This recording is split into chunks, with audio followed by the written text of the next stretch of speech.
आदिम तीर्थंकर आदिनाथ भगवान की, चिंतामणि पार्श्वनाथ भगवान की, जगत ज्येष्ठ जगत से आचार्य देव विद्यासागर जी महाराज की, परम पूज्य महामना मुनिराज प्रमासागर जी महाराज की, तीर्थराज सम्मेश शिखर जी की जय जय जय, अहिंसा मई जैन धर्म की जय जय जय।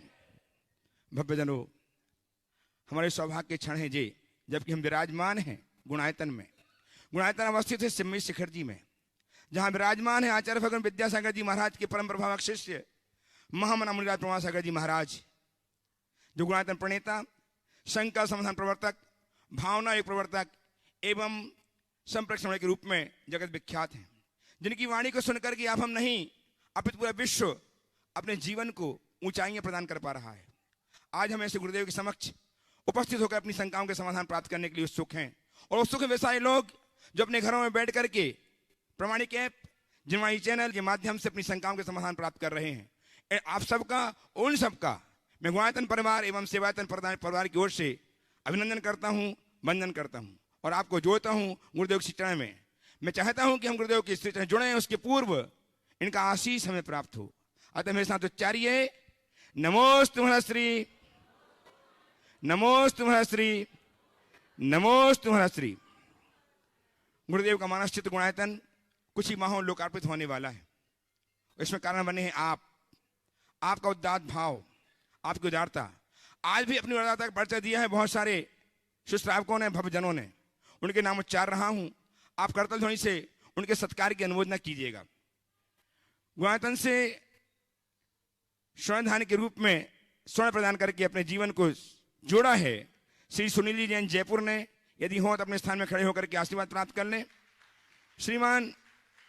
श्रीमती मधुमाला निर्मल कुमार जैन भुज, इन्होंने सनावत, इन्होंने अपने आप को संबद्ध किया है। बहुत बहुत साधुवाद। यदि हो तो अपने स्थान में खड़े होकर आशीर्वाद प्राप्त कर लें। उषा रजनीकांत शाह सूरत, इन्होंने 14,000 रुपये राशि प्रदान करके संबद्ध किया अपने आप को। बहुत बहुत साधुवाद। यदि हो उषा रजनीकांत जी जैन सूरत तो आ जाइएगा, गुरुदेव चरणों की अभिवंदना कीजिए, आशीर्वाद प्राप्त कीजिए। और श्रीमान अरुण जी आरती भव्य सौर बाकलीवाल परिवार नसीराबाद, जिन्होंने सोने का दान तो किया ही है, साथ ही आज पराशरन जी, प्रकाश चंद जी जैन बाकलीवाल, अजय जी, संजय जी, अरुण जी, हेमंत जी जैन बाकलीवाल परिवार नसीराबाद, इन्होंने अपने आप गुणायतन की निर्माण नायक के रूप में जोड़ करके अपने जीवन को नायकत्व प्रदान किया है। बहुत बहुत साधुवाद के साथ आमंत्रित कर रहा हूं, आए पूरे परिवार के साथ गुरुदेव चरणों की अभिवंदना करें, आशीर्वाद प्राप्त करें। उनका सम्मान करने के लिए गुणायतन के CEO श्रीमान सुभाष जी जैन एवं श्रीमान कपूर जी जैन, कपूर जी आए और सम्मान करके गुणायतन की महिमा को संवर्धित करें। आइए, आपकी तालियां लगातार बजती रहें। इन्होंने ऐसा उपक्रम किया है कि ये अपने पुण्यांशों को संवर्धित करने में सफल हो पा रहे हैं। बहुत बहुत आइए, इस तरफ आइए।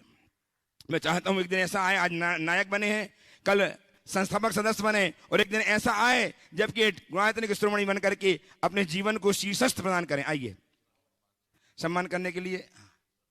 हाँ, और इसी क्रम में गुणायतन के संस्थापक सदस्य के रूप में अपने आप को श्रीमती सुधा जी जैन, धर्मपति स्वर्गीय राजन जी जैन इंदौर, इनके सुपुत्र राजेश कुमार जी, श्रीमती शशि जी जैन, नीना जी, मनीष जी, अभिषेक जी, शेफाली जी जैन, फार्चून परिवार विजयनगर इंदौर ने संबद्ध किया है। आइए, शीघ्र से जाएं। और इनका सम्मान करने के लिए साधारण आमंत्रित हैं गुणायतन की वृत्ति बहन ट्रस्टी, वृत्ति बहन शकुन दीदी सागर और श्रीमान सुनील जी जैन CFO गुणायतन। ये सम्मान करेंगे, आपकी तालियां लगातार बजती रहे। ऐसा उपक्रम इन्होंने किया है आज गुणायतन से संस्थापक सदस्य के रूप में जुड़ करके, जिनसे इनके पुण्यांश निरंतर वृद्धिंगत होंगे। आइए, और इन्होंने साथ ही 21,000 रुपया जीव दया के लिए भी प्रदान किया है। बहुत बहुत साधुवाद के साथ हम इनके पुरस्कार की अनुमोदना करते हैं, भावना भाते हैं कि राजेश जी जो आज ट्रस्टी के रूप में संबद्ध हुए हैं, एक दिन संरक्षक, परम संरक्षक और श्रोमणी बनकर के जीवन को धन्य करेंगे। मैं गुरुदेव से आशीष चाहते हुए, गुरुदेव आज के इस कार्यक्रम को मैं कुछ ऑनलाइन प्रश्नों के माध्यम से गति प्रदान करना चाहता हूं। गुरुदेव प्रमोद कुमार जी जैन, पापड़ीवाल, महावीर नगर, दुर्गापुर जयपुर, दुर्गापुरा जयपुर, आपके चरणों में कोटि कोटि नमोस्तु अर्पित कर जाना चाहते हैं। गुरुदेव इस कलयुग में आदमी की उम्र, नींद, आपस में प्रेम प्यार, भूख, जवानी सब कम हो गई है। उम्र, नींद, प्रेम और जवानी। हाँ, भूख, प्रेम प्यार, भूख, जवानी सब कम हो गई। ज्यादा धार्मिक व्यक्ति को तो लोग पागल तक घोषित कर देते हैं। मेरी पीड़ा यह है कि हमारा आगम काफी पुराना है, जो कलयुग के हिसाब से अपडेट नहीं है। इसलिए क्या अंदर धार्मिकता बनाए रखते हुए हम बाहर हम कलयुगी आचरण कर सकते हैं। क्या बात। वर्तमान युग में उम्र, नींद, भूख, जवानी और प्रेम, अपनत्व सब कम होते जा रहा है। धार्मिक व्यक्तियों को तो बहुत दिक्कत हो रही है। पूछा है कि क्या कलयुग के अनुसार हम ऊपर से साधारण और भीतर से धर्मी जीवन जी सकते हैं? मैं तो इतना कहूँगा, ऊपर से तुम जाहिर जो रहो, भीतर से धर्मी बने रहो। परेशानी तो उनसे है जो ऊपर से धर्मी और भीतर से अधर्मी बने। तुम्हारे भीतर धर्म होना चाहिए, तुम्हारे भीतर धर्म पलना चाहिए। और यदि ऐसा है तो कोई दिक्कत नहीं। धर्म ये नहीं कहता कि तुम अपने धर्म का प्रदर्शन करो, पर धर्म इतना जरूर कहता है कि निज को अनुशासित रखो, निज के अनुशासन में रहे। धर्म का सच्चा अर्थ स्वयं पर स्वयं का अनुशासन है, और वह अनुशासन ही संयम है। जब वो घट जाए तो जीवन में अपने आप सब चीज़ें घटित होने लगती है। और जिस मनुष्य के हृदय में ऐसा अनुशासन घट जाता है, वही बाहरी प्रभाव से प्रभावित भी नहीं होता। लोकाचार का निर्वाह जहाँ जितना अपेक्षित है करता है, पर उसका लक्ष्य सदैव उसके सम्मुख होता है, उसे ही देखते हुए आगे बढ़ता है। ओ गुरुदेव, श्रीमान बसंत कुमार जैन सेठ, श्रीमती शिमला जी जैन, व्रती नगरी पिंडरई, आपके चरणों में बारंबार नमोस्तु करते हुए जानना चाहते हैं कि गुरुदेव, हमारे प्रति जिनका दृष्टिकोण गलत है, हमारे प्रति जिनका दृष्टिकोण गलत है, उनके प्रति हमें अपना दृष्टिकोण कैसा रखना चाहिए। गुरुदेव, हम चाहे कितने भी अच्छे क्यों ना हों, जिनका दृष्टिकोण हमारे प्रति गलत है वह अंत तक हमें गलत ही समझता है। दृष्टि का ऑपरेशन तो किया जा सकता है, परंतु दृष्टिकोण का कैसे करें। हमारे प्रति जिनका दृष्टिकोण गलत है, उनके प्रति हमें अपना क्या दृष्टिकोण रखना चाहिए। हम कितना भी अच्छा करें पर उनकी दृष्टि गलत ही होगी। बहुत अच्छा वाक्य कहा है, दृष्टि का ऑपरेशन किया जा सकता है, दृष्टिकोण का कैसे। मैं एक पंक्ति में कहूँगा, जिनका तुम्हारे प्रति दृष्टिकोण गलत है उनके प्रति तुम्हें और अच्छा दृष्टिकोण रखना चाहिए। गलत के आगे गलत रखोगे तो कोई लाभ नहीं होगा। समझ लो और उनके स्वभाव और बर्ताव को समझते हुए अपना व्यवहार करो। साफ सुथरी दृष्टि होनी चाहिए और ऐसे व्यक्ति के प्रत्येक आचरण के प्रति अपना गुना भाग लगा लेना चाहिए और उसी अनुरूप अपना काम करना चाहिए। गुरुदेव, हर्ष नाहटा, धुबड़ी, आसाम। हर्ष नाहटा, धुबड़ी, आसाम, आपके चरणों में कोटि कोटि नमोस्तु अर्पित करके जानना चाहती हैं। महाराज श्री, ऐसा कहा जाता है कि एक बार जो सम्मेद शिखर जी की वंदना कर लेता है वह दुर्गति का पात्र नहीं बनता। लेकिन अगर कोई इंसान ने सम्मेद शिखर जी की वंदना खूब की हो, लेकिन आयु बंध के समय परिणाम बिगड़ जाएं, अच्छे ना हो, तो उसकी गति क्या होगी? क्या तब भी उसे दुर्गति में नहीं जाना पड़ेगा? अगर भाव सहित वंदना की है तो ऐसा होगा ही नहीं, और अगर इसके बाद भी परिणाम बिगड़ रहे हैं तो तय मानना उसकी वंदना भाव रहित है। गुरुदेव, खुशबू जैन, बेंगलुरु, कर्नाटक, नमोस्तु अर्पित करके जानना चाहती हैं। खुली आंख से सपना देखने वाले उसे पूरा करने का प्रयत्न करते हैं, लेकिन बंद आंख से या नींद में देखे गए सपने क्या महत्व रखते हैं? क्योंकि उन सपनों में तो हम आनंदित होते हैं या आशंकित होते हैं, तो उन सपनों की हमारे जीवन में क्या भूमिका है? देखो, सपने वही साकार होते हैं जो नींद उड़ा दे।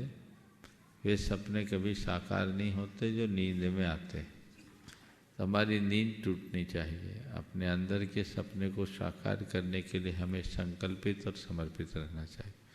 उसके लिए जब हम प्रयत्नशील होंगे तभी वैसे परिणाम हमारे जीवन में घटित होंगे। तो जो भी सपने, एक सपने आते हैं और एक सपने गढ़े जाते हैं। जो सपने आते हैं वे आते और चले जाते हैं, लेकिन जिन सपनों को गढ़ा जाता है उसके लिए अपने आप को खपाना पड़ता है, और जो खुद को खपाते हैं वही अपने सपनों को साकार कर पाते हैं।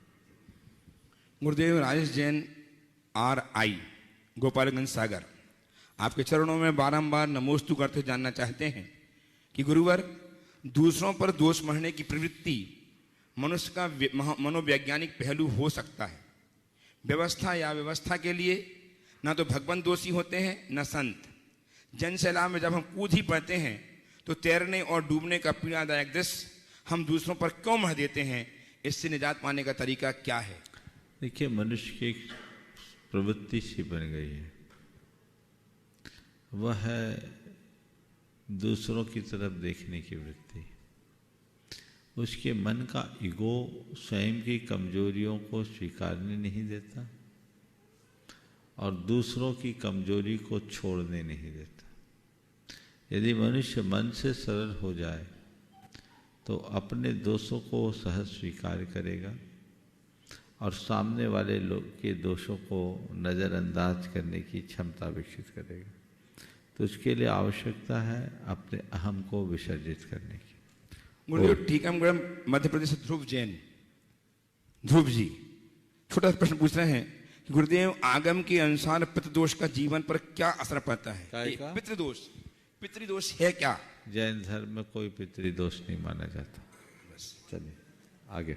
अंतिम महाशय आंचल जैन, अमीरनगर सराय, बागपत, उत्तर प्रदेश, आपके चरणों में बारंबार नमोस्तु अर्पित कर जानना चाहती हैं कि महाराज श्री, किसी ने सच ही कहा है कि किसी को डर है कि ईश्वर देख रहा है और किसी को भरोसा है कि ईश्वर देख रहा है।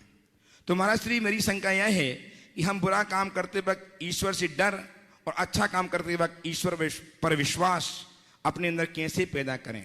किसी को डर है कि ईश्वर देख रहा है, किसी को भरोसा है कि ईश्वर देख रहा है। बस मैं समझता हूँ जिस दिन डर भरोसा में बदल जाएगा, जीवन का कायाकल्प हो जाएगा। पापी के हृदय में डर होता है और श्रद्धालु के हृदय में भरोसा होता है। यदि तुम सच्चे अर्थों में भगवान के प्रति श्रद्धा रखते हो तो तुम गलत कर ही नहीं सकते, क्योंकि तुम्हारी नज़र में ईश्वर है। तुम विश्वास में जियोगे, शंका में नहीं। जो लोग ईश्वर की बात भी करते हैं और अपना आचरण भी उल्टा करते हैं, मैं समझता हूँ सच्चे अर्थों में वे छद्म नास्तिक हैं। दिखते आस्तिक जैसे हैं पर उसे भगवान से कुछ भी लेना देना नहीं है। इसलिए हमें भरोसा की बात करनी चाहिए, शंका की नहीं। तैयार हैं भानु कुमार जैन कोटा से। महाश्री, अंतिम प्रश्न मनीष कुमार जैन, तेलंगाना, जान लीजिए। हम भानु कुमार उपस्थित हों और तैयार हैं श्रीमान अरुण जी जैन, वैशाली नगर, गाजियाबाद। कोटा से कौन? भानु कुमार जैन, कोटा। नमस्ते महाराज जी, नमस्ते महाराज जी, नमस्ते महाराज जी। महाराज जी, क्या सफल जीवन किसे कहते हैं? क्या जीवन में ज़्यादा धन कमाना ही सफलता का पैमाना है महाराज जी? कई बार ये क्या कहा जाए? कई बार ये सवाल आया है और मैंने इस सवाल का उत्तर कई तरीके से दिया। आज आपने पुनः पूछा है तो मैं फिर से आपकी बात का अत्यंत संक्षेप में उत्तर देना चाहूँगा। सफलता का मतलब क्या है? किसी निर्धारित लक्ष्य को उपलब्ध कर लेने का नाम सफल है। समझ गए?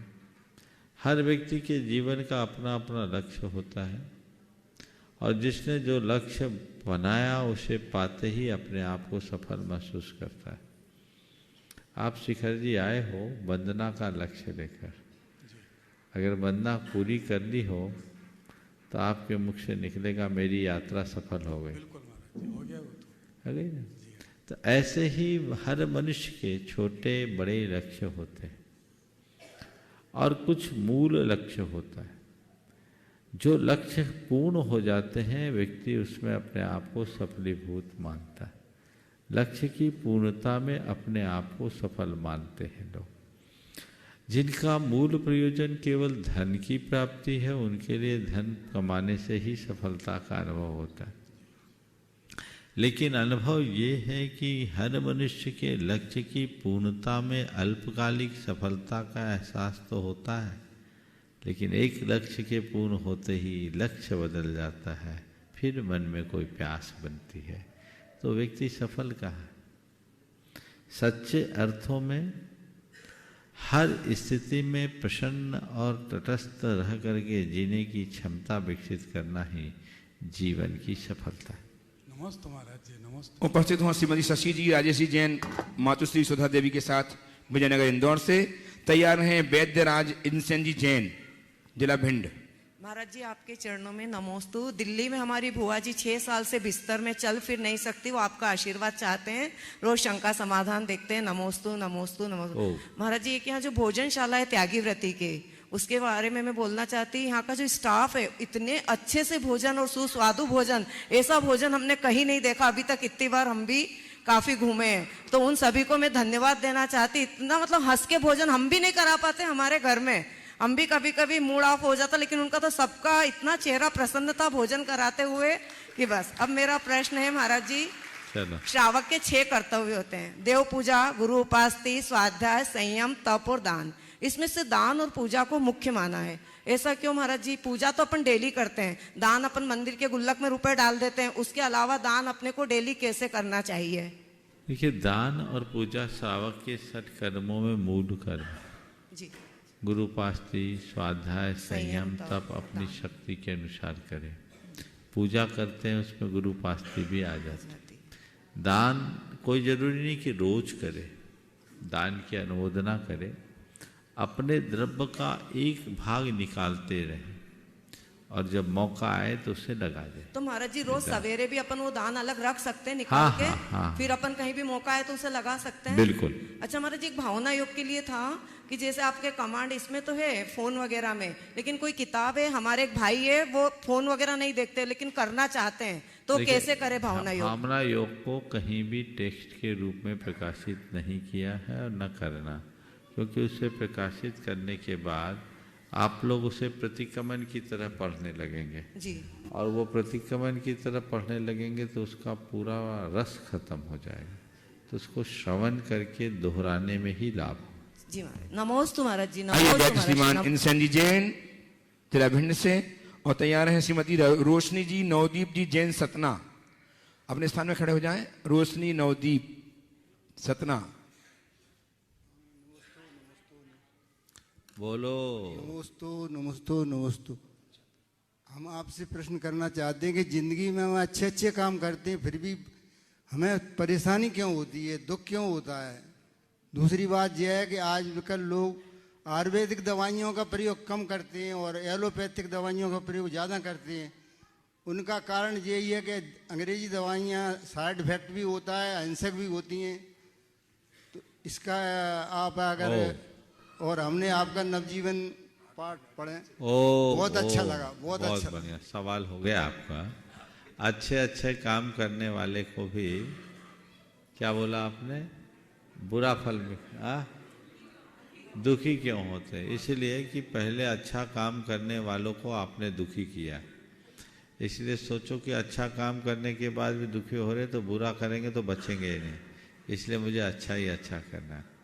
जहाँ तक एलोपैथ और आयुर्वेद की बात है, एलोपैथ आयुर्वेद की तुलना में थोड़ा फास्ट रिलीफ देता है और आजकल लोगों की लाइफ स्टाइल बिल्कुल बदल गई, उसे सब कुछ तुरंत चाहिए। लेकिन ये बात बिल्कुल सही है कि इसके एलोपैथ की तुलना में आयुर्वेद के अपने प्रभाव है, उन्हें हमें देखना चाहिए। हमें पैथी से नहीं अहिंसा से बचना चाहिए और जो औषधियाँ आयुर्वेद में उपलब्ध हो उन्हें हमें प्रमुखता देनी चाहिए। चलिए। रोशनी जी नवदीप जी जैन सतना से उपस्थित हों। तैयार हैं श्रीमती अनामिका जी अंबू जी जैन जयपुर दिल्ली। महाराज श्री कोटि कोटि नमोस्तु नमोस्तु नमोस्तु।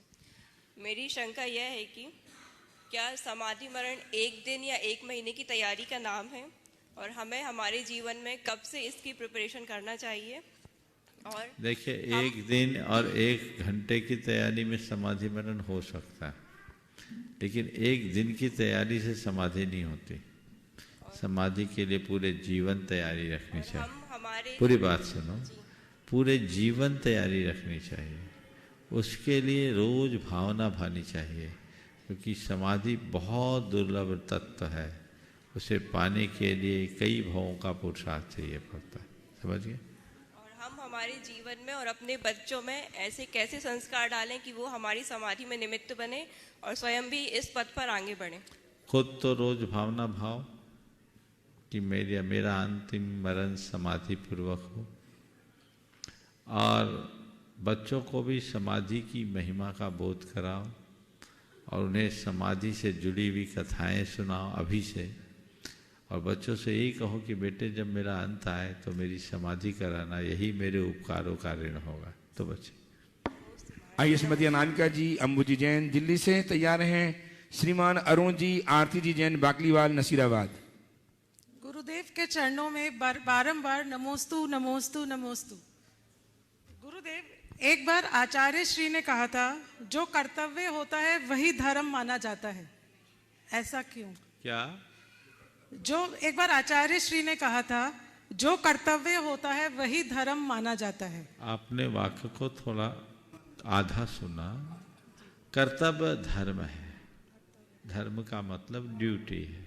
अपने कर्तव्य को भी हम व्यवहार में अपना धर्म मान सकते हैं, ये उनके कहने का आशय। बोलो। नमोस्तु गुरुवर, नमोस्तु गुरुवर।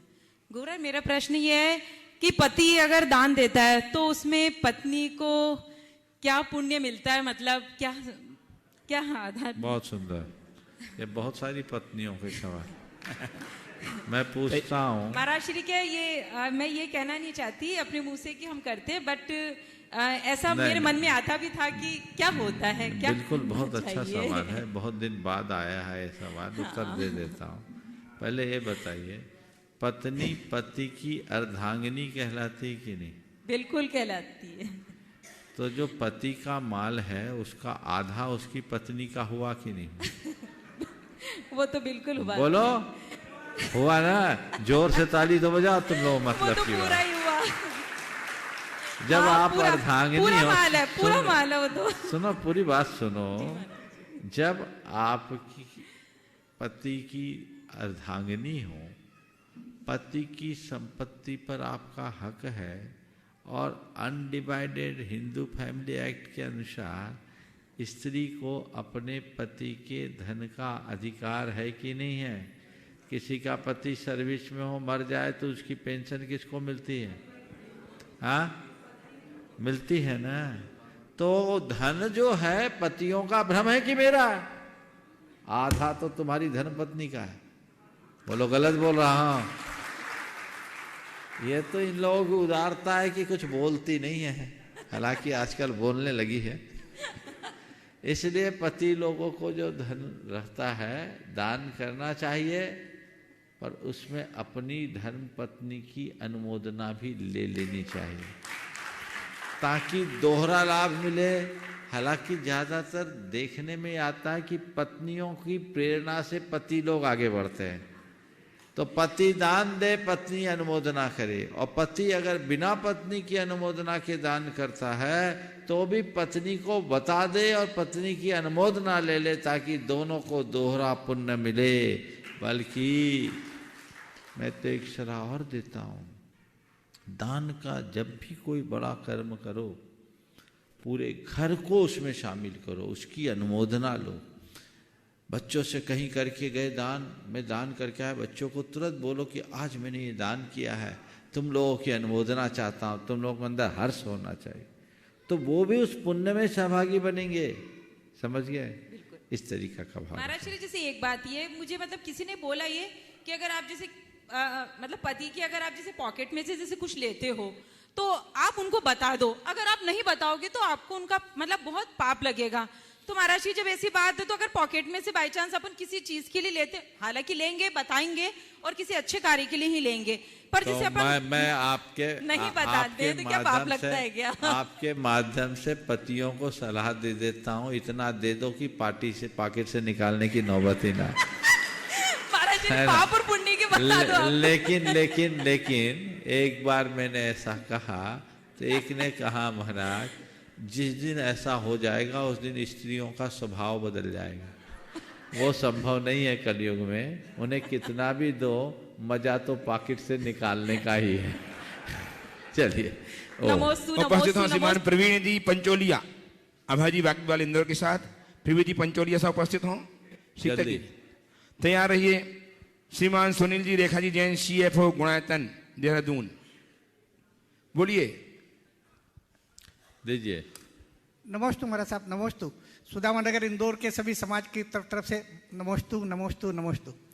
गुरुवर, वर्तमान के 24 तीर्थंकर का परिचय पढ़ने पर ज्ञात हुआ कि प्रत्येक तीर्थंकर ने 1 या 2 भाव पूर्व मुनि धर्म अंगीकार करके अपने कर्मों की निर्जरा की थी, मगर राजा श्रेणिक का ऐसा कौन सा सातिशय पुण्य था कि बिना अणुव्रत बिना महाव्रत धारण किए उनकी तीर्थंकर प्रकृति का बंध हो गया? कृपया अवगत करावे। देखिए, तीर्थंकर प्रकृति का बंध मुनि ही करे ऐसा कोई नियम नहीं। चतुर्थ गुणस्थान से सप्तम गुणस्थान तक तीर्थंकर प्रकृति का बंध का प्रारंभ कोई भी मनुष्य कर सकता है। राजा सैनिक के जीवन में योग बना, वो मुनि नहीं बन पाए और ये योग बन गया। हालांकि एक जो आपके प्रश्न का एक दूसरा पहलू था, उससे मैं आपके माध्यम से उठाना चाहता हूँ कि हमारे 24 तीर्थंकरों के 10 भावों में उनके धर्म क्षेत्र में क्रमिक विकास के उदाहरण मिलते हैं।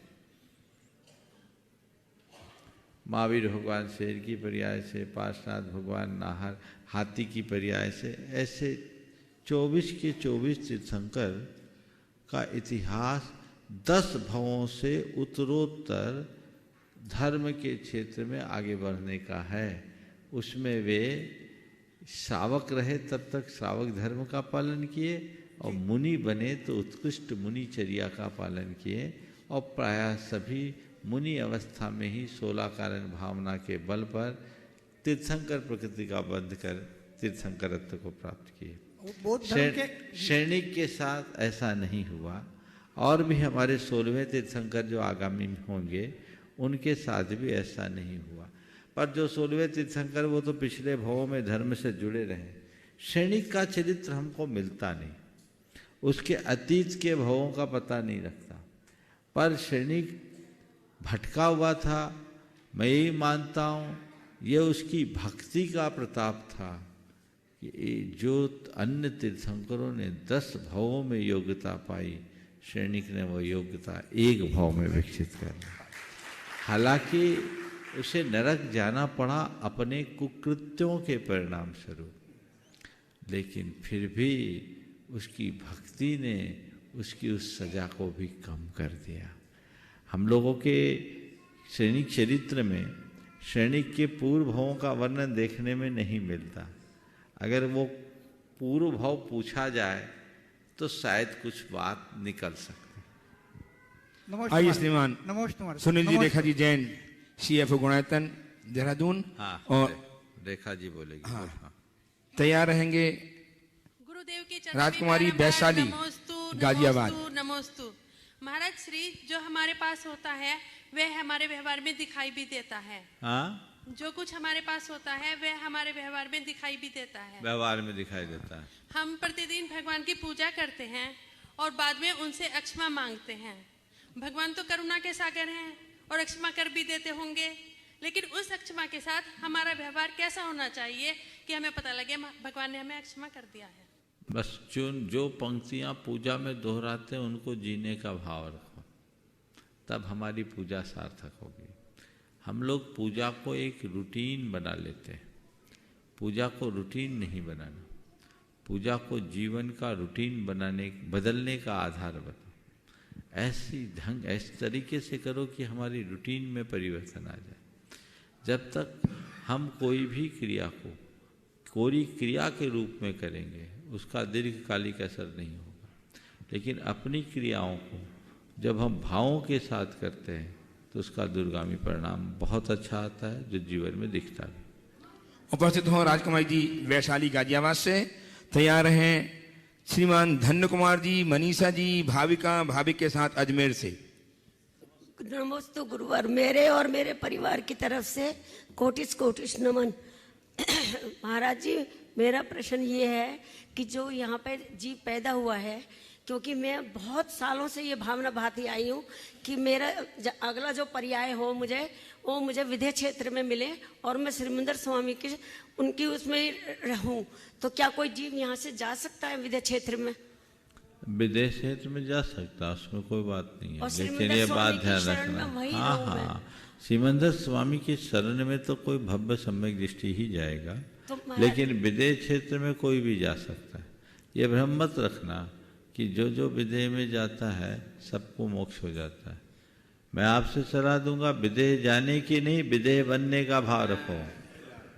विदेह हम आप अनंतों बार हुआ है। मुझे सुनो, मार्गदर्शन करिए, मैं कैसे विदेह हम आप सब अनंतों बार हुआ है, 1-2 बार नहीं। अच्छा, विदेह के एक प्रदेश में अनंत अनंत जन्म हमारा हुआ है, पर वहां अज्ञानी बने रहे। वह विदेह का जन्म व्यर्थ है जिसमें धर्म की समझ नहीं, और पंचम काल के भरत क्षेत्र का जन्म सार्थक है जिसमें जीवन का अर्थ पता है। हम विदेह में जन्मे नहीं, पर विदेह बनने के मार्ग को तो पकड़ लिया। हमें विदेह बनना है, विदेह जाना नहीं है। वहां मिथ्या दृष्टियों की संख्या सम्यक दृष्टियों से ज्यादा है। महाराज जी, सुनो पूरी बात सुनो। तो विदेह जाने की बात मत करो, समो शरण में जाने की बात कर सकते। समो शरण में जाने के भाव। और सुनो, विदेह बनने के भाव जगाओ और पुरुषार्थ करो, तो हो सकता तुम्हारा ही समो शरण लग जाए। जाने की बात क्या है? आखिर जिन तीर्थंकर भगवंतों के समो शरण में हम आप जाते हैं या जाने की भावना रखते हैं, वे कभी हमारी तरह साधारण प्राणी ही तो थे ना। तो इधर उधर की पर्याय बुद्धि मत रखो, ध्रुव तत्व को सामने रखकर चलो। जो मेरा लक्ष्य है विदेह जाने का कि विदेह बनने का? विदेह बनने का। हाँ, तो मुझे विदेह बनना है, समो शरण में जाना। बस मुझे विदेह बनना है, मुझे अपनी आत्मा में डूबना है। भगवान एक प्रश्न तो बस उपस्थित हो श्रीमान धन्य कुमार जी, मनीषा जी, भाविका भाभी के साथ। तैयार हैं श्रीमान सुनील जी, रेखा जी जैन, सुकृति सुहानी के साथ कोऑर्डिनेटर प्रमाणिक समूह। नमोस्तु महाराज जी, मेरा प्रश्न ये है कि मैंने 7 सालों से रात्रि भोजन और आलू प्याज का त्याग किया है और मैं बड़ी होके माताजी बनना चाहती हूँ। यदि मैंने गलती से आलू प्याज खा लिया तो मैं क्या करूं? खा लिया? अभी खाया है क्या? अभी तक तो नहीं खाया ना। खा लिया तो अब यहाँ पर नहीं बताएंगे, कमरे में पूछना। और आगे के लिए बहुत अच्छी बात, तुमने जो चीज़ त्याग दिया, अब क्यों खाना? खाने के बाद में मन में ग्लानि हुई कि नहीं हुई? हुई ना। अब आगे खाने का मन तो नहीं करता। बस प्रतिज्ञा कर लो, जो हो गया सो हो गया, बाकी मैं प्रायश्चित लेके शुद्धिकरण करूँ। आइए श्रीमान सुनील जी जैन, सुकृति रेखा जी जैन, ट्रस्टी गुणायतन, अपनी पुत्रियां सुकृति और सुहानी के साथ कोऑर्डिनेटर प्रमाणिक समूह गुड़गांव। और तैयार हैं श्रीमती बबीता जी मनीष जी जैन। अपने स्थान में खड़े हो जाए बबीता जी मनीष जी जैन। पहले ये हो जाए। हाँ, आप बोलिए सुनील जी, आ जाओ। आप सुकृति जी बोलो। सुनील जी पहुंचो आप। नमोस्तु महाराज जी, नमोस्तु नमोस्तु नमोस्तु। अभी बैठे, बाकी लोग बैठे। हाँ, आप आज एक छोटी सी जानकारी है प्रमाणिक समूह की तरफ से। मंजिलें उन्हें ही मिलती है जिनके सपने में जान होती है। सिर्फ पंखों से कुछ नहीं होता, हौसलों से उड़ान होती है। इन पंक्तियों के साथ आप सबको बताते हुए बहुत खुशी हो रही है कि हम सब ने मिलकर एक सपना देखा था, गुरुदेव की वाणी को लाखों लोग तक पहुंचाने का और धर्म प्रभावना करने का।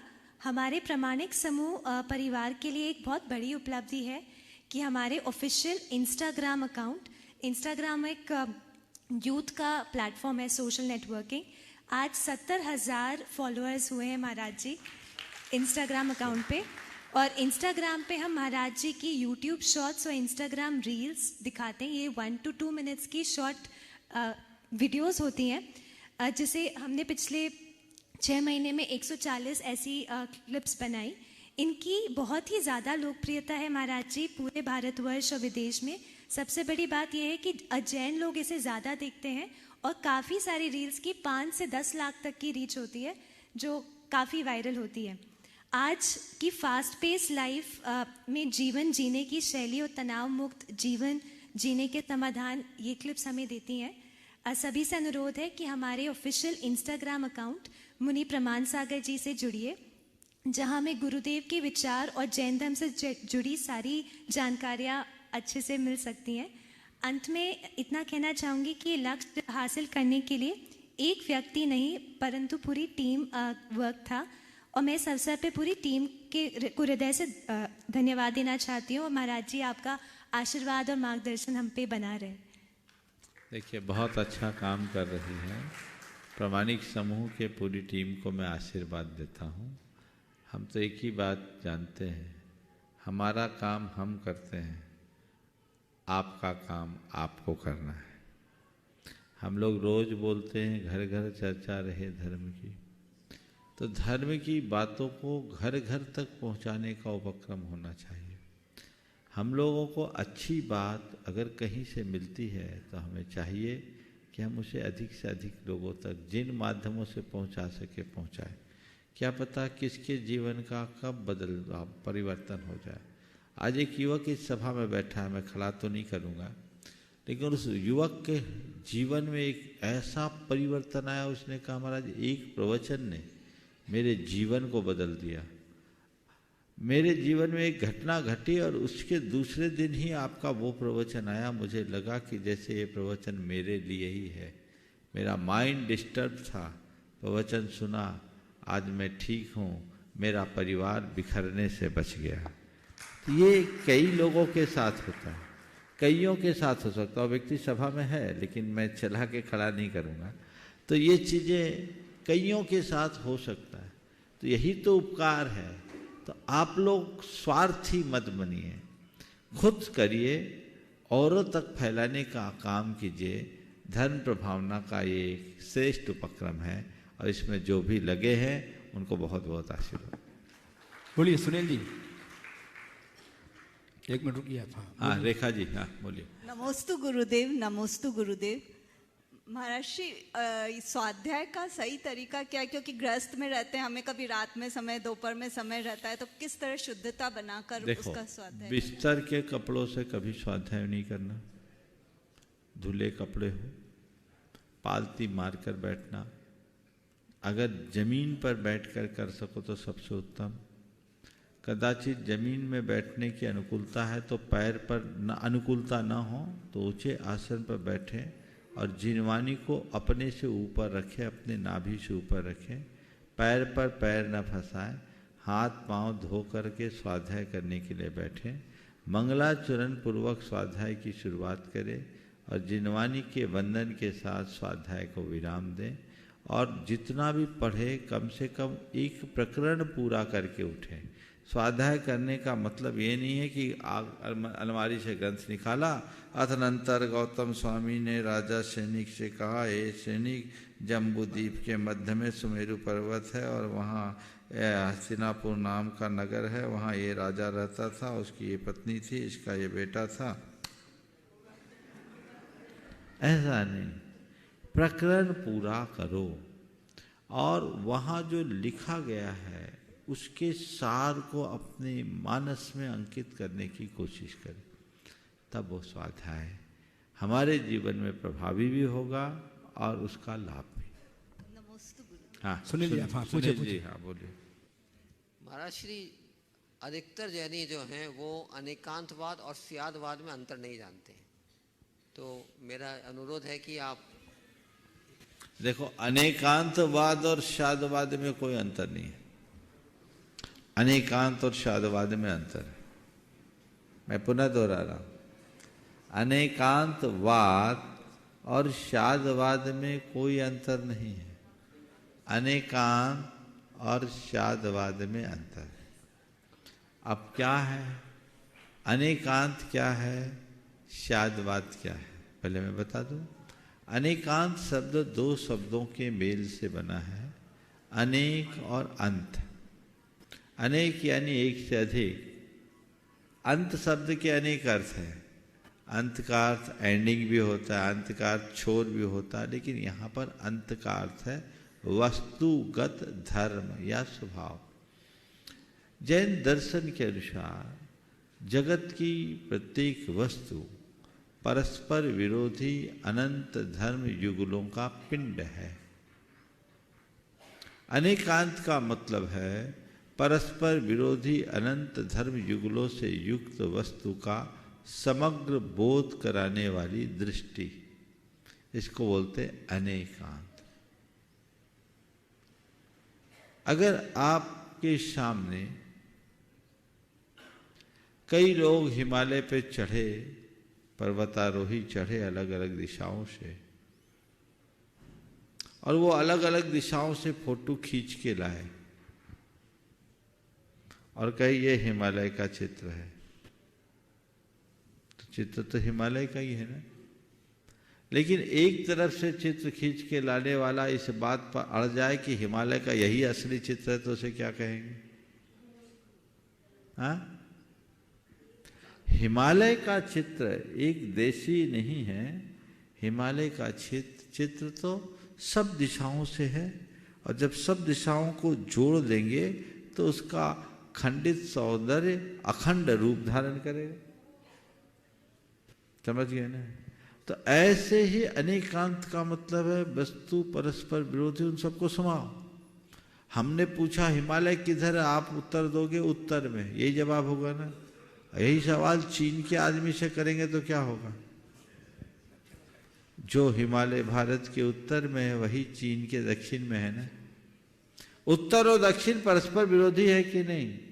लेकिन हम ये जान रहे हैं कि हिमालय हमारे उत्तर में है और चीन वाले के दक्षिण में है ना।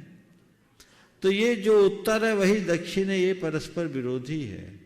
इस विरोधी वस्तु का समग्र बोध कराने वाली दृष्टि को अनेकांत कहते हैं, और इसको बताने का जो सिद्धांत है उसको बोलते हैं अनेकांतवाद। अनेकांतवाद में हम वस्तु को जब बताते हैं तो कैसे बताते हैं? परस्पर विरोधी अनेक गुण धर्म वाले वस्तु तत्व को मुख्य गौण भाव से प्रतिपादित करने की जो प्रणाली है उसका नाम है शादवाद। समझ गए? तो शादवाद में किसी को मुख्य किसी को गौण कर देते हैं। जैसे हम ये कहें कि हम जब चीन की प्रमुखता रखेंगे तो भारत गौण होगा और हिमालय दक्षिण में हो जाएगा। भारत की प्रमुखता रखेंगे, चीन गौण होगा, हिमालय उत्तर में हो जाएगा। तो ये शादवाद है जो गौण मुख्य प्रणाली से वस्तु तत्व का प्ररूपण करता है। बहुत बढ़िया। आइए श्रीमान बबीता जी मनीषी जैन, और तैयार हैं पारसोला राजस्थान से मनीषा जी पचौरी प्रवासी कुवैत। अपने स्थान में खड़े हो जाए। मनीषा जी पचौरी अपने स्थान में खड़े हो जाइए। गुरुदेव के चरणों में कोटिसा नमन। नमोस्तु महाराज जी। महाराज जी, हमारा जैन धर्म भाव प्रधान माना गया है। ऐसा कहा जाता है कि भावों की निर्मलता और विशुद्धि ही मोक्ष का साधन है। तो एक गृहस्थ जो संयम तप आदि नहीं कर सकता, तो क्या वह अपने भावों को विशुद्ध बना सकता है? अपनी भूमिका के अनुसार तो बना सकता है, परम विशुद्ध नहीं बना सकता। इतना विशुद्ध नहीं बना सकता कि केवल ज्ञान हो, पर इतना विशुद्ध तो बना सकता है कि उसका कल्याण हो। अपनी भूमिका अनुरूप कषाय को जितना मंद करोगे उतनी विशुद्धि बढ़ेगी। इसलिए हमें हमेशा इस बात पर ध्यान रखना चाहिए कि मेरे परिणाम यथा संभव संभले रहे, बिगड़े नहीं। कषायों को मैं जितना शांत कर सकूं उसमें ही मेरी भलाई है। व्यर्थ की बातों में यदि हम अपने जी को उलझाएंगे तो कुछ भी नहीं कर पाएंगे। आइए मनीषा जी पचौरी पारसोला राजस्थान प्रवासी कुवैत, तैयार हैं प्रमोद जी गोरवाटकर सांगली महाराष्ट्र। नमस्ते महाराज जी। अपने स्थान पर प्रमोद जी। महाराज जी अभी हम 2.5 साल से कुवैत में रह रहे हैं, तो मैंने ऐसा कुछ पाप कर्म का उदय है जो मुझे नित्य देव दर्शन नहीं हो रहा है, और मैं ऐसा क्या पुण्य करूं कि हम जल्दी से जल्दी इंडिया में शिफ्ट हो जाए और मुझे नित्य देव दर्शन करने मिले। बस जिस वजह से कुवैत गए हो उस प्रयोजन को जल्दी पूरा करके आ जाओ। वो प्रयोजन तो जीवन में महाराज जी कभी पूरा होगा ही नहीं। तो अपने श्रीमान को राजी कर लो, थोड़ा संतोष का भाव जगा लो। चलो आइए श्रीमान महाराज जी, पर ऐसा प्रमोद जी क्या गोरवाटकर बात सांगली। और तैयार हैं रचित जैन बेंगलोर, ज्ञानोदय बेंगलोर। रचित जैन। नमस्ते महाराज जी, नमस्ते महाराज जी, नमस्ते महाराज जी। मेरा प्रश्न ये है, जो साइमीज ट्विंस रहते हैं, एक शरीर में 2 चेहरे 3-4 हाथ ऐसे जो रहते हैं, वो शरीर में कितने जीव रहते हैं? क्या वो जीव अलग अलग होते हैं? उसमें से कोई सम्यक दर्शन हो सकता है, कोई मिथ्या दर्शन हो सकता है, या दोनों भी सम्यक दर्शन हो सकते हैं? देखिए, ये एक बड़ा कॉम्प्लिकेटेड प्रश्न है। हमारे शास्त्रों में इस तरह का प्रसंग देखने में नहीं मिला, लेकिन मेडिकल साइंस के अनुसार जो चीज़ें हैं ये सब जेनेटिक डिस्टरबेंस के कारण। अब दोनों का अनुभव अलग अलग दिखता है, दोनों की स्मृतियाँ अलग अलग दिखती है, तो हमें ये मानना चाहिए कि इसमें 2 जीव है। समझ गए? अब इन्हें सम्यक दर्शन का जहाँ तक सवाल है, तो अभी तक तो 8 साल का कोई ऐसा जोड़ा दिखा नहीं। दिखा है क्या दुनिया में 8 साल से अधिक का? कोई मनुष्यों में कोई दिखा क्या आपको? 8 साल वाले, 1-2 मुंह वाले नहीं आते। कितने महाराज साल? जी 2 मुंह वाले होते हैं, उनको अलग अलग भी किया जा सकता है, कोई अलग अलग नहीं हाँ, होता। तो 2 जीव हैं इकट्ठे रहने वाले। 2 जीव 8 साल से अधिक के कहीं हैं क्या? मेरे ज्ञान में नहीं है। है महाराज जी। हाँ, तो अगर हैं तो सम्यक्त में बाधा नहीं हो सकती। जब नारकियों को हो सकता है तो इनको क्यों नहीं हो सकता? पर इसके लिए आगम में कोई उल्लेख देखने में नहीं है। बराबर बात महाराज जी, यही तत्वासूत्र में कहीं नहीं मिला, इसलिए कहीं मैंने नहीं। शंका पूछी। रचित जैन ज्ञानोदय बेंगलोर से उपस्थित हो। यदि हमारे बीच इस सभा में यदि श्रीमान संतोष जी नेमिनाथ कुशन्नावर, सतेज नेमिनाथ कुशन्नावर उपस्थित हो शाहपुर वेलगांव से, तो आप गुरुदेव चरण में आ जाएं। श्रीमान संतोष नेमिनाथ कुशन्नावर, सतेज नेमिनाथ कुशन्नावर, शाहपुर बेलगाम हैं। चलिए तैयार हैं। श्रीमती रेखा जैन विदिशा।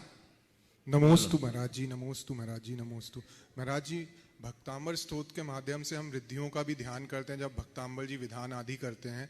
तो महाराज जी मेरा प्रश्न यह है कि हम भक्तांबर जी स्तोत्र के माध्यम से 16 कारण भावनाओं का भी मनन एवं चिंतन कर सकते हैं क्या? क्या भक्तांबर स्तोत्र में ऐसी व्यवस्थाएं, ऐसी मतलब हम एक एक भावना से रिलेट कर सकते हैं क्या किन्हीं स्तोत्रों को? देखो, इस हिसाब से मैंने सोचा नहीं। भक्तांबर स्तोत्र में बहुत अर्थ है, लेकिन भक्तांबर स्तोत्र में अरहंत भगवान की भक्ति है।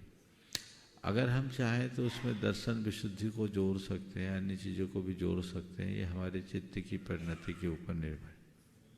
नमोस्तु महाराज जी। श्रीमती रेखा जी जैन विदिशा उपस्थित हो।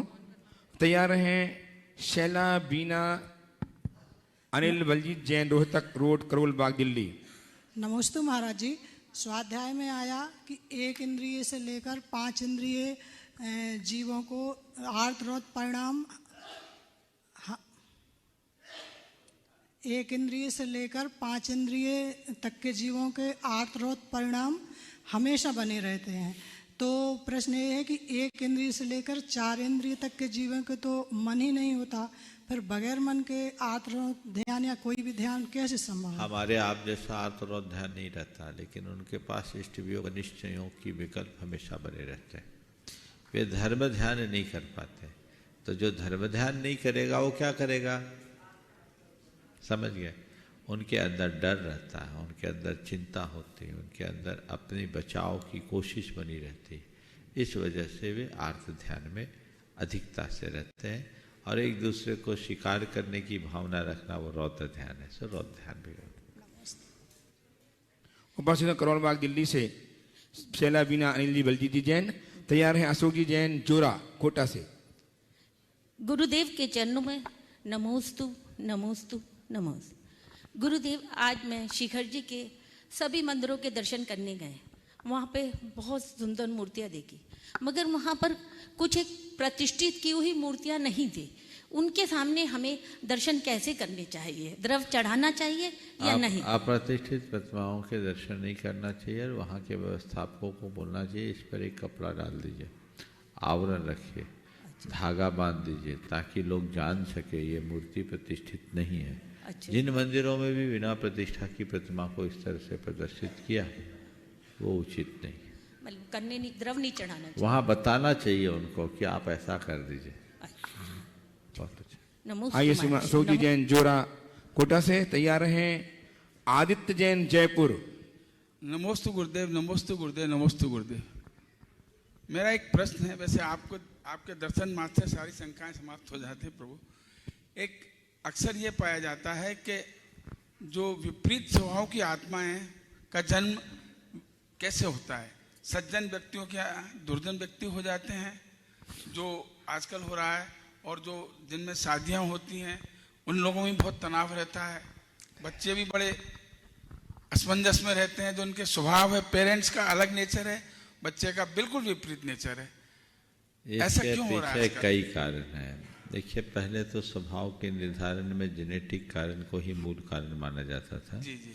पर जेनेटिक कारणों के अलावा भी अन्य कारण हैं। उन कारण में आज का वातावरण भी एक बड़ा कारण। तो वातावरण के कारण लोगों की सोच वैसी बन गई, संगति वैसा, एटमॉस्फेयर ऐसा। पहले जो सोच होती थी वो माँ बाप के साथ चलने के लिए होती थी। आज की सोच है हमें अपने लिए सोचना है। तो ये जो सोच में बदलाव है, ये बदलाव, और आज के पालन पोषण का तौर तरीका भी बदल गया। हम लोग आज से 50 साल पहले, 30 बल्कि 40 साल पहले तक देखें, उसमें परस्परता और बंधुत्व, सहजीवन जैसे मूल्य हम लोगों के जीवन में रहते थे। लोग एक दूसरे के साथ घुल मिल के जीते थे। एक मोहल्ला एक परिवार की तरह रहता था। अब तो परिवार ही घर परिवार की तरह नहीं रहा। तो ये सोच का बदलाव समय के अनुरूप होता है, और जब जब ऐसा होता है तब तब ऐसे परिणाम सामने आते हैं। ऐसा क्या करें कि इसमें थोड़ा परिवर्तन आए? हम पुरानी सोच को लोगों के हृदय में प्रतिष्ठित करें, बच्चों को प्रेरित करें, उन्हें मार्गदर्शन दें ताकि उनका जीवन अच्छा बन सके। आदित्य जैन जयपुर से उपस्थित हों। बोलो। महाराज जी, मैं आपको नमस्ते करता हूँ, और मैं सभी युवा से चाहता हूँ कि सब लोग जैन विधि के अनुसार ही शादी करें, क्योंकि अपन लोग जैन हैं। तो एक सबसे बड़ी प्रश्न है कि बहुत लोग है ना, जैसे शादी कर रहे होते हैं। मैं तो जैन विधि से ही करना चाहता हूँ, आपसे आशीर्वाद चाहिए। अभी हुई नहीं है। अच्छा। तो महाराज जी, मैं ये चाहता हूँ कि ना लोग है ना ग्रह नक्षत्रों को बीच में ले आ जाते हैं। तो क्या अपन लोगों को ग्रह को मानना चाहिए? क्या उनका उपाय करना चाहिए? मैंने कई बार इसके बारे में प्रकाश डाल दिया। कुंडली मिलाने की जगह मन का वाइब्रेशन मिलाओ। मन मिल गया तो समझना सब मिल गया। कुंडली मिलाओगे और एक दूसरे पे कुंडली मार के बैठे रह जाओगे, कुछ नहीं करोगे। समय आप सबका हो गया, यही पर विराम। बोलिए परम पूज्य आचार्य गुरु श्री विद्यासागर। जय जय जय परम पूज्य महामना मुनिराज ब्रह्मा शंकर जी महाराज की